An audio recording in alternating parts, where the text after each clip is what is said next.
All right, I have 30 minutes, but I don't think I'll take the whole 30 minutes. I think here we're running a little bit late. I'm the last one before the weekend, but really excited to be here, back at Stanford campus, and very excited to meet you all, and happy to chat a little bit after. I want to talk to you today about LLMs and how we can make them more trustworthy. We all love them. They're great. I've loved them for many years. We're the first to incorporate them into search engine contexts in 2021, a year before ChatGPT came out. But they have problems, and the main problem is that they're not very accurate. And we can just look at some of the examples of where that is the case. Here are a couple from organizations that you would think have enough resources to ship accurate AI. Here, Google recommends you add some glue to your pizza or eat at least one small rock a day. Not advisable. On a slightly more serious note, Microsoft, you'd also think, given that they are the mothership, half, 50% almost of OpenAI, would have very accurate LLMs, shipped an actual LLM for the city of New York, and then gave real recommendations to landlords, business owners, restaurant owners, and so on, that make them break the law. Not ideal. So here in this case, their chatbot said you do not have to accept tenants on rental assistance, which is actually illegal and discriminates poor people that are on rental assistance. You have companies like Google and, again, Microsoft and their Copilot system saying they don't know who won the election. Might be a lot of other things going on there, but you would think that this is fairly well established. Now, on every day that those came out, I just went on u.com and I asked those same questions, and it would basically tell you the right thing, which is eating rocks is not recommended. Don't do it. There was some folks like being funny on Reddit about it, but it's not generally advisable. Even if you ask the landlord question, we'd actually correctly cite the right website of newyorkcity.gov that tells you what the actual rules are. And if you ask who won the presidential election, we'll tell you, show you a map of the election results and so on. Now, we can look at a lot of examples, but this is a real statistic. This is true. The number one risk for Gen AI in a lot of organizations is the inaccuracy, right? And that this is a McKinsey report from this year. This does come up very frequently. Now, at the same time, you and your organizations will probably have had a team that looks at something like u.com and says, oh, I can just hack that up myself. I'll just download, use their API, and I hack up a quick prototype. And then they demo it, and after a week, it's like, oh, looks the same, works. They find 2 or 3 examples where it's magical. And then the problem is that it's not quite accurate when you actually try to rely on it in day-to-day for really important fintech, biotech, like important decisions, when you need the accuracy to not be just like 60 to 95, which is a lot of quick, where quick prototypes are at, but actually at 99.9 or above, and you need to be able to trust, but also be able to verify all of these answers. And this problem gets even further exacerbated when you have AI agents, where if you have an AI agent that has an accuracy of 95% at each step, then if you do the math, after 14 steps or so, half the time it'll fail, and after 30 it'll fail pretty much every single time. Just like simple probability. And so ultimately, I think this is somewhat similar to what we've seen with self-driving cars, where we've had self-driving cars that drive on the 280 on a sunny day for a couple minutes for a decade or 2. But then to get that technology to actually work every day in a city like San Francisco, reliably at scale, took them another 10 plus years and billions of dollars. And I don't think we have to spend billions, but it did take us several years to get this technology to be actually correct and reliable at scale. And when we started doing that, we also realized that what we used to call ourselves, which was a search or answer engine, wasn't quite right. Because when we actually looked at the users that use something like a u.com, and I'll show you right away what we really do, we realized that they're actually using us for productive work, and they're becoming more productive by using it. And so in many ways, I actually think some of you remember this, but 25 years ago or so, it's crazy that's a quarter century, like when you knew how to Google, you were just a little bit ahead of all your peers. You're just like smarter, you knew things, you knew more, and you're more efficient at your work, in your personal life, and just you could have got more done. The same thing is happening right now if you know how to prompt engineer. You'll just be better and more efficient, more productive than most of your other peers. And I'm really excited to talk about the challenges, but then also, of course, no one likes to just complain, how we actually tackle some of them. I'm not going to give away all of the ideas, but there are many modules that you need to make these LLMs be actually trustworthy. Basically, the challenges align on 3 dimensions. There's some others, but one is high level, that no LLM will ever be up to date, up to the minute of news coming out, right? The technology is just not there, that if 5 minutes ago something crazy happened, you can ask an LLM about it, and it can be trained and so on to incorporate some new knowledge. So you have to, of course, use RAG, which we've been doing since 2022, like early 2022, before we had the term RAG, but it's an idea that has been around for quite some time in research before also. Then, of course, trust but verify. You need to have proper sources, and you need to deal with more and more complex reasoning tasks. And those, I think, are actually a really exciting next step. If we can get these models to reason better, very interesting things will happen in science, in chemistry, and lots of other areas, and just in overall human productivity. I think really these models are at the very core of a step function up in human productivity. And it's really exciting that we get to live all right now at this kind of time.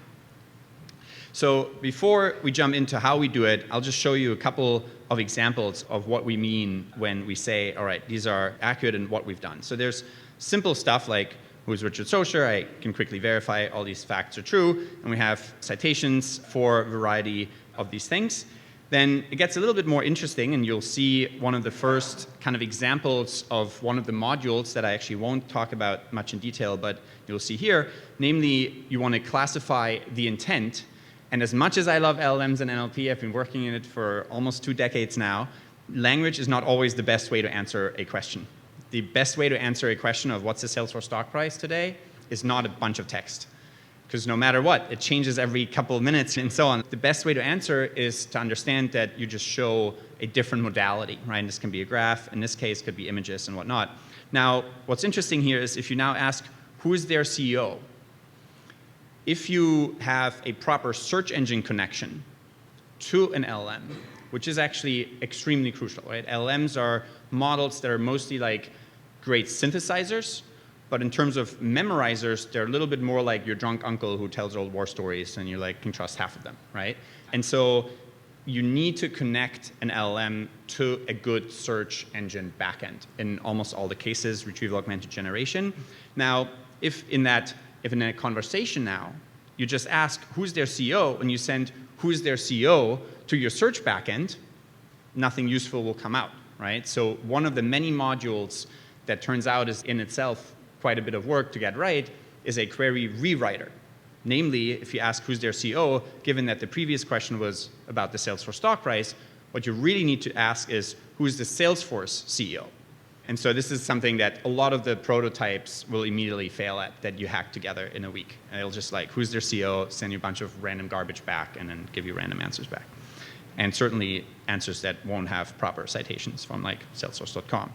So that's another one, but it's still fairly simple. Now, it gets a little bit more interesting when we use research mode that you already alluded to, which is when you actually want to do more complicated work. That's when these things get really exciting and where we are doubling down on sort of knowledge worker productivity.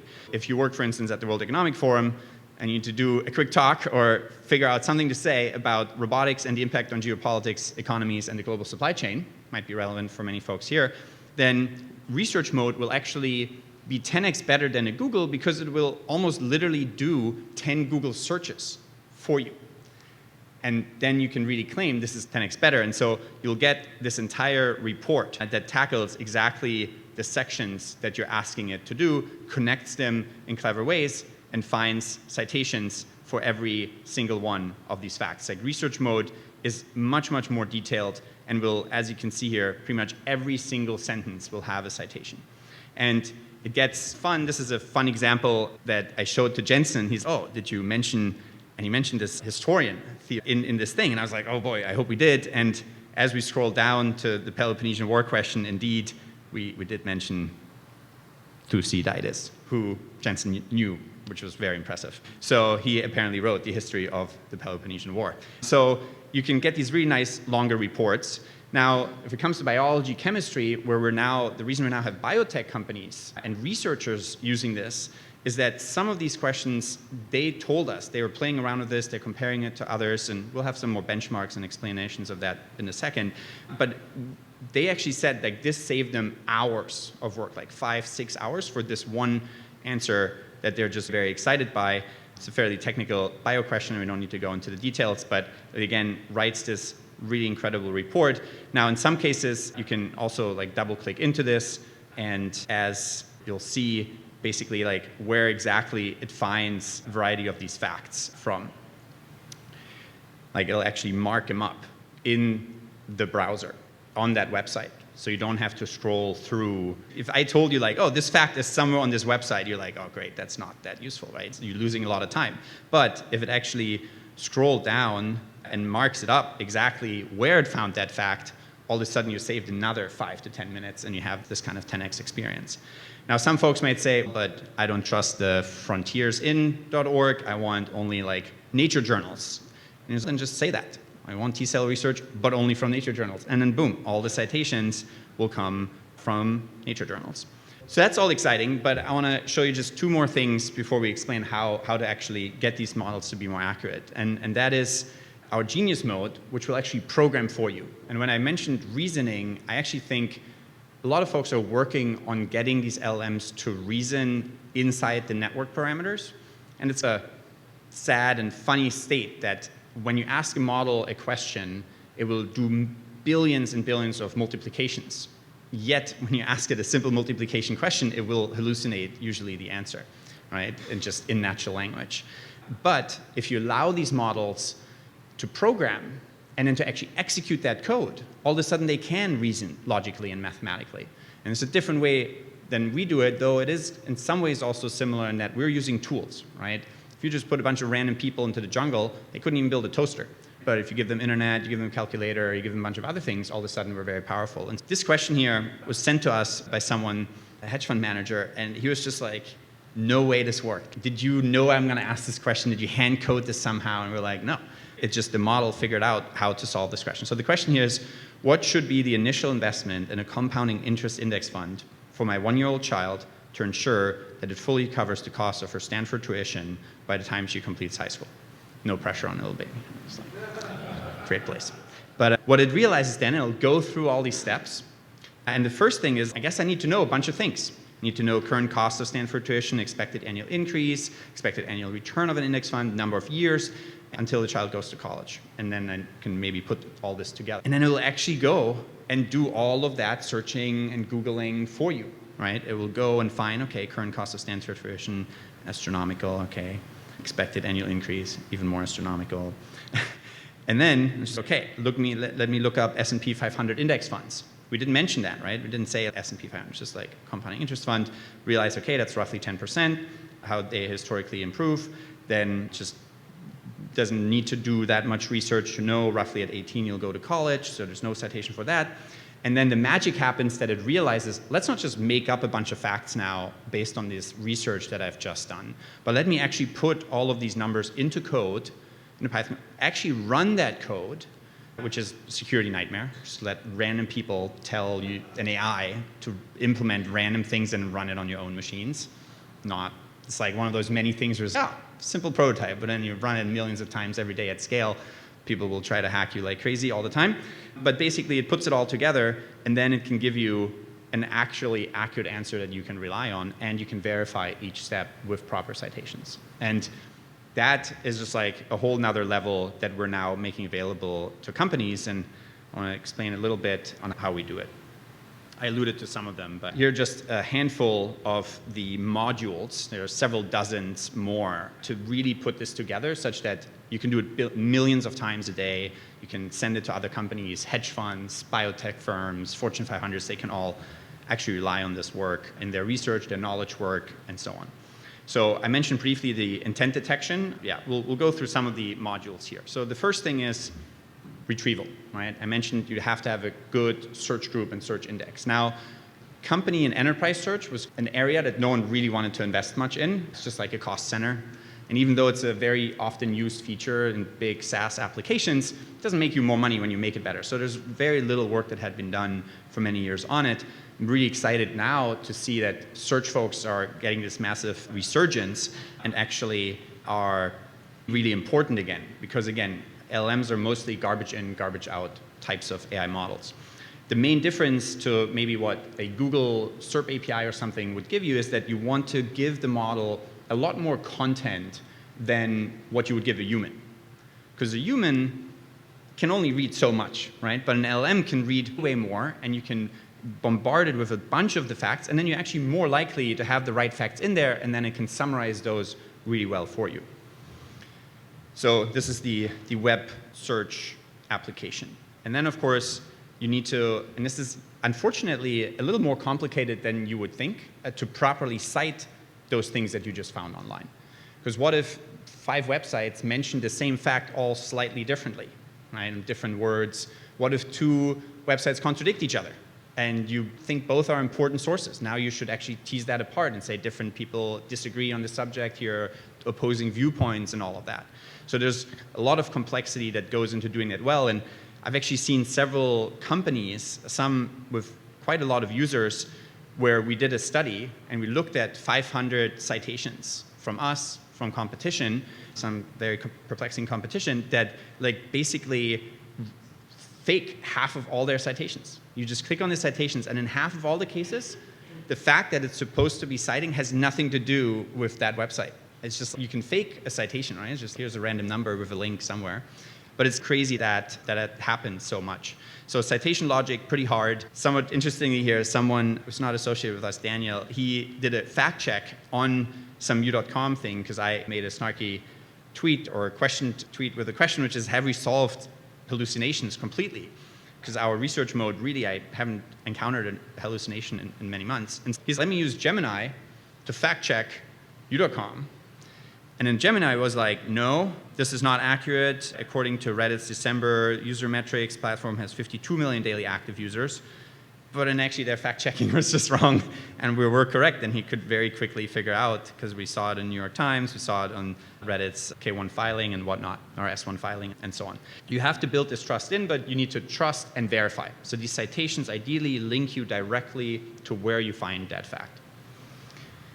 And then we may actually have to, and continue to have to, orchestrate different LLMs into different directions. So the same LLM is not always the best LLM for every question that you may ask it, and so you want to orchestrate and often distribute to different LLMs different kinds of questions. That's a whole nother thing we could go in for a while, but we essentially, as a startup, you have to remind yourself every crisis is an opportunity. The crisis for companies is every couple of weeks there's a new LLM. That sucks. Like, how do you do the change management? You just sign a contract for a year with OpenAI. Now, like, Anthropic has the better model. Now you're stuck with that model. So we just said, a crisis is our opportunity. We're going to just offer them all the same day they come out, and you have one solution with us, and then you can just know that you're future-proof in your organization.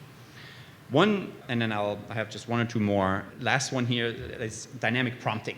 Dynamic prompting is a really interesting one, which is basically these models are very malleable, right? And you can tell them to be snarky, to be funny, to be very serious and whatnot. And in some cases, you want to tell them, make sure you stick to the facts. But then this is a funny one here, which is, are strawberries berries, was the question. Fun fact, but if you ask a biologist, they're technically class aggregate fruits, not berries.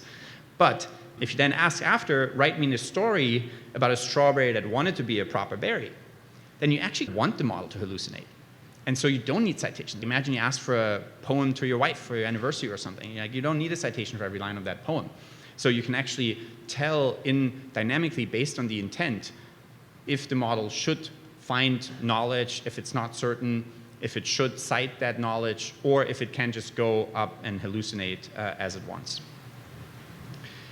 You want to ideally give people some control over all of those things, and then again, allow this ability to program to it. And this is where I think science will also speed up. Like, I think scientists here at Stanford and everywhere else will become much, much more efficient in their work because you can ask pretty complex questions, and it has access to Python. And I think right now we still have to do various restrictions to various libraries for security reasons, but eventually software has eaten the world of sorts. You can do almost anything in Python, right? You can send emails, you can visit websites, you can do all kinds of things. So giving the model the ability to program and then letting it do that is extremely powerful. And we already showed and talked a little bit about intent, but that one is obvious. In some cases, just route an LLM to somewhere else. Now, in my last section here, I just want to go over how we evaluate this. I promised to be 10 minutes under, but I'm failing a little bit. But basically, you can ask users. That's the simplest and most obvious thing, right? Do you like this answer better or not? I honestly was hoping that when we ran, this was just initially just an internal study where I wasn't going to share with the world, because I assumed we would be much worse than GPT-4. This is 100 million users, right? But unfortunately, we're already better. People prefer our answers in these genius and research modes, and it's mostly now a distribution, sales, marketing, and so on question. But what you can zoom in one level deeper and say, okay, you prefer the answer, but let's also look at various facts and properties of these answers. And so we asked evaluators to look at 120 different anonymized but real-world queries and asked to rate them on clarity, comprehensiveness, conciseness. Those two are a little bit at odds sometimes, right? The more comprehensive you are, the less concise you can be. Then accuracy was a really big one, and then faithfulness to the prompt. And these were the details that came out. If you choose the right mode, like research or genius mode on u.com, you actually get to have one of the best models, except on conciseness and clarity is basically the same. And again, you want to evaluate not just your final LLM stack, because so much depends on the search stack behind it, but you also want to look at the search accuracy that feeds into that. And there you can cheat and be better than Google or Bing just by virtue of adding way more snippets for every website compared to Google Bing, which will give you one short snippet. And so it's almost by the ability to structure your index for LLMs that lets you be better than these models and be more likely to find the right facts in them. And so yeah, I'll maybe just show you one quote, which was really nice from Mimecast, as a cybersecurity company. They have really gotten a lot out of being able to deal with this rapidly evolving landscape and working with us. And with that, Vish over there and I are happy to chat afterwards and also give you some free UPro licenses to get access to all of this. And thanks for having me.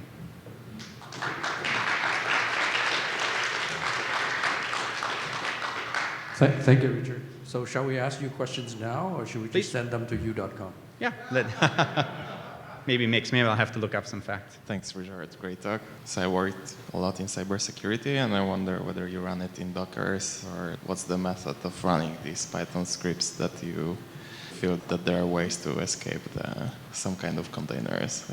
Are these VMs, Dockers, any type of containers? Because sorry, I can't quite hear you very well. Can you repeat it? So the question is how do you execute the Python script so that you see any security flaws or risk there? I see, yeah. So the question is how do we, security researcher, how do we execute the Python script without getting into too much trouble? So it's obviously in a very sandboxed environment that doesn't have access to anything else. And then the biggest thing, restrict some of the libraries, because they're just libraries that will let you access a bunch of other stuff on the machine that you can't allow, unfortunately. And then it gets tricky because in some cases you want to allow people to upload a file. And there's actually some really crazy one where you just uploaded a big CSV file and then we just say classify this. And it just happened to be that one of the columns had 500 lines missing, so it realized that's probably the column, and then it did all the tests and checked that the data, if you're a data science nerd, made sure it's all balanced in the classes, and then tried a couple of different classifiers, random forest and whatnot, logistic regression, and then put it all together, wrote all the code, and then said here, this is the output of classifying this. It was almost a joke question for that CSV file, but long story short, you had to allow it to take a bunch of compute, but you also can't allow them to get too much compute, because then you get people immediately asking for you to mine me a Bitcoin, and then boom, that machine is gone for years, right? You have to be very careful in how much computational budget do you give each execution. There's a lot to it. Those are just three examples. Hey, Richard, congratulations on the raise. Thank you. Context here is we just announced yesterday our $50 million Series B. Thank you. So I regularly use the product, mostly as a research assistant. And I think you have a focus, my understanding is on personalization. During my PhD, the way that I would research and ask questions would change over time. I'm interested in how you think about adapting personalization throughout the process.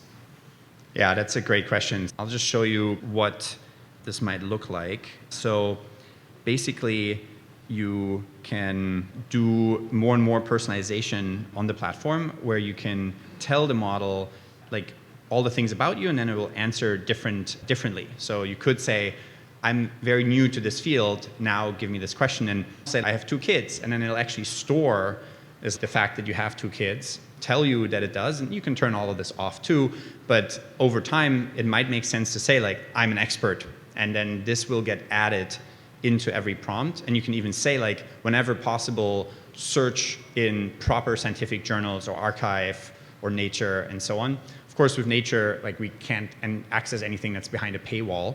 It's actually a request we get from a lot of researchers, like, I have access to it, can it do it for me through my access? But unfortunately, most journals don't agree with that line of reasoning, and if we did it, we'd run into trouble. But because we can do it in an automated fashion. So right now, you'd have to upload the papers, and then it would incorporate it. But yeah, so you can actually tell the model, and it will store those facts about you. And then I think over time, you should probably add more and more sort of things that you're an expert in. And I think it's surprising how much the model actually adjusts its language. I'll show you one sort of fun custom agent that was a explain it like I'm 5. Right? And if you asked it like I'm 5, I don't know, explain battery chemistry, just do something fun, you will actually get a very different kind of answer. So imagine you have a bunch of toy car that runs on the magic beans. These beans are special because they can make your car go over. It's like very simple language. But if you ask that question in a different mode, or maybe even the default mode, it will use very different language, and we'll talk about lithium-ion batteries and all of that. Talk about electrodes, anodes, cathodes, and all the reasonable things. And then you could go even deeper and say, I'm a researcher, now answer this question, and we'll just go hardcore into the chemistry of it all. And one thing that I think in terms of research that's interesting is that you can make these custom agents also interactive. And this is something that a lot of people don't quite realize yet with these models. You can force the model to make it ask you questions in certain workflows where you're uncertain. So for instance here, it's a very marketing-y example, but it's like SEO optimization, where you want to create a website so that you're found on Google. And in this case here, you actually ask, what keyword do you want to optimize for? Okay, AI agent. So I want to be found if someone searches on Google. I want my website to be found so that I have this kind of text on the site. And then it will actually ask you follow-up questions of, okay, what's the search intent? What are some secondary keywords? What are some URLs that might be relevant, and so on? And then you can give it that input. It will go to all of these sites and then start outlining you something. And then you're like, okay, this outline looks reasonable, but I want you to talk about u.com, of course, blah, blah, blah. And okay, this looks good. And then it'll just write the full article. And then you can say, okay, that's like a useful article, but I want you to maybe talk about the flexibility of having different LLMs in the background, different models. It'll incorporate that again in a draft and revise like a section. And you say, all right, this looks good. Now give me the whole thing. And then it will write the whole article for you. And this is something, if you're an SEO marketer, you just saved yourself hours and hours of work. And it's really incredible how much time we're all going to save with this technology. Here's a question. One of the common criticisms against the LLMs, particularly from people like Subbarao Kambhampati at ASU, is that LLMs are completely incapable of planning in the way they do this. But you seem to be doing some magic to figure out all the steps in order to get to the goal. So how are you dealing with the planning aspect of the answer to the kid going to Stanford problem? Yeah, it's actually surprising, but the models are able to plan a whole host of things. In fact, this is not just like in text, but there are like robotics researchers now who say, if I want a robot in my household and I just tell the robot, like, make me coffee, then because you've read enough online about how to make coffee, it will also be better at planning how to make coffee, and then actually just translate. It's really hard, but translate that into physical actions. These models are actually quite capable at planning. Are they perfect? No. Can you like fool them and trick them and make them trip? Definitely still. I think there's a lot more research that needs to go into planning. We actually have some modes now where we call it 10x research mode. The problem actually here is in some cases that while the cost of intelligence is going down massively thanks to LLMs in the world, it's still non-trivial. And some people actually ask questions sometimes where it's like, should I invest in this company, or should I invest in real estate in Singapore? Now, our models, like some of the crazy ones we have internally now, like they will go and actually like look at all like inflation and global risk and potential war and blah blah for real estate, and then they go deep into like websites and say this area is up and coming. But then this answer actually cost us like $3 to $4 to give, because it's like it read literally like 500 websites. That's all tokens that all go into an LM, and like it made this massive plan to help you make this like really complex investing decisions. And we have to think right now, like, how do we sell that? Because we charge $20 a month for this, and if one question costs us like $4 or so to answer, the economics won't work out, and we don't want to just burn through millions of dollars in marketing spend and stuff. So I think we need to think of new ways as these plans go larger and people ask more and more complex questions. And there's even simple things like one guy said, oh, your model gave me only a half-right answer. He asked about all the people that were born in Canada and then have played in the NFL and eventually ended up in one of these 5 clubs in the NFL or something. Not a big football fan. But I looked into it and it was like, it started to do the right thing and then it stopped. Because if you want to go through every single NFL player, unless you have a perfect database that just lists them all in a perfect database that has also one column that is the answer, if you have to find all of those facts on the internet, that too would have cost us like several dollars to go through every single NFL player, check where all of them are born on all their Wikipedia pages, and then cross-reference which clubs they're in and blah, blah, blah. That actually adds up. The cost adds up when the plans get really large. And we can do more. There's more work needed in logical reasoning and merging it with code in like even more seamless ways, but they're actually surprisingly good. And like you can play around with it and you see it. They're better than a lot of people give them credit for. Awesome. Okay. And I would add, Peter, that when people say that, they don't mean it in the colloquial sense of planning. But maybe we can do a whole panel on that question. But I also forgot to point out that Richard, who's ending our day with a bang, actually is a contemporary of Quoc Lê, who started the day. They were both here at Stanford, so it's quite amazing to see just one little place, maybe not so little. Yeah, we shared an office together. I love Quoc. He's great. Exactly, yeah. With that, let's say thank you to Richard. If you have more questions, feel free to find him. Thanks, everyone. Awesome. Thank you.